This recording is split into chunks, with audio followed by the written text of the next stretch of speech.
കൂട്ടുകാരെ വന്നാട്ടെ, നമുക്കൊരു മുളകിട്ട ചൂരക്കറി വെച്ചാലോ. ഇനി നമുക്ക് എടുക്കേണ്ടത് ചെറിയ ഉള്ളിയാണ് കേട്ടോ. അതാണ് രുചി കൂട്ടുന്ന സാധനം. കുറച്ച് നേരം മെനക്കെട്ടിരുന്ന് വൃത്തിയാക്കി എടുത്താൽ മതി. അതിനുശേഷം അത് എണ്ണയിലിട്ട് വഴറ്റുക. ഇഞ്ചിയും വെളുത്തുള്ളിയും ചതച്ചത് വഴറ്റുന്ന നേരം തന്നെ ചേർക്കണം. അതിനുശേഷം കുറച്ച് കറിവേപ്പിലയും ഇട്ട് ഉപ്പുമിട്ട് ഇളക്കുക. ഉപ്പിടുമ്പോൾ പെട്ടെന്ന് തന്നെ ഉള്ളി വാടിക്കിട്ടും. നല്ലതുപോലെ ഇളക്കി വാടി വരുമ്പോൾ അതിൽ മഞ്ഞൾപ്പൊടി ചേർത്ത് ഇളക്കുക. അതിനുശേഷം നമ്മൾ മുളക് പൊടിയും മല്ലിപ്പൊടിയും ഇതേപോലെ ഒന്ന് ഇളക്കി മിക്സ് ചെയ്തിട്ട് ആഡ് ചെയ്യാൻ നോക്കണം.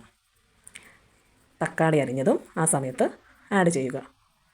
നല്ലതുപോലെ വാടി ഈ പരുവമാകുമ്പോൾ നമുക്കതിലോട്ടൊരു ആളെ ചേർക്കണം. കുടംപുളി ആദ്യമേ തന്നെ വെള്ളത്തിലിട്ട് കുതിർത്ത് വെച്ചേക്കണം കേട്ടോ.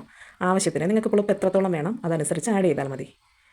അതിനുശേഷം നല്ലതുപോലെ ഇളക്കി കൊടുക്കുക.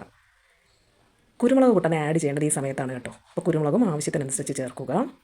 നമ്മൾ പ്രത്യേകം ശ്രദ്ധിക്കേണ്ടത് പച്ചവെള്ളം ഇതിൽ ചേർക്കരുത്, വെള്ളം തിളപ്പിച്ച് വച്ചേക്കണം. ഈ തിളച്ച വെള്ളമാണ് ഞാൻ ഇതിനകത്ത് ചേർത്തിരിക്കുന്നത്. തിളച്ച വെള്ളവും ചേർത്തതിന് ശേഷം നമുക്ക് അടച്ചു വയ്ക്കാം. ഉലുവാപ്പൊടിയോ അല്ല ഉലുവയായാലും മതി, നമുക്ക് ഈ സമയത്ത് ചേർക്കാം. എന്നിട്ട് അടച്ചു വയ്ക്കുക. ഉപ്പ് വേണമെങ്കിൽ ആവശ്യത്തിന് ചേർക്കുക.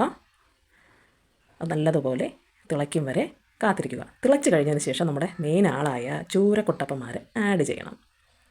അതിനുശേഷം അടച്ചു വെച്ച് തിളപ്പിക്കുക. ഇപ്പോൾ കണ്ടു അതിൻ്റെ കളർ. കുറച്ച് എണ്ണയെ ഇതിൽ ചേർത്തുള്ളൂ, പക്ഷേ എന്ത് നിറമായിരിക്കുന്നതെന്ന് നോക്കിയാണ്. അതിനുശേഷം മല്ലിയിലേക്ക് ആഡ് ചെയ്ത് നല്ല ചുവന്ന് വരുമ്പോൾ നമുക്ക് വാങ്ങിയെടുക്കാം. നമുക്ക് നല്ല രുചിയായി കഴിക്കാൻ വേണ്ടി വിളമ്പാം.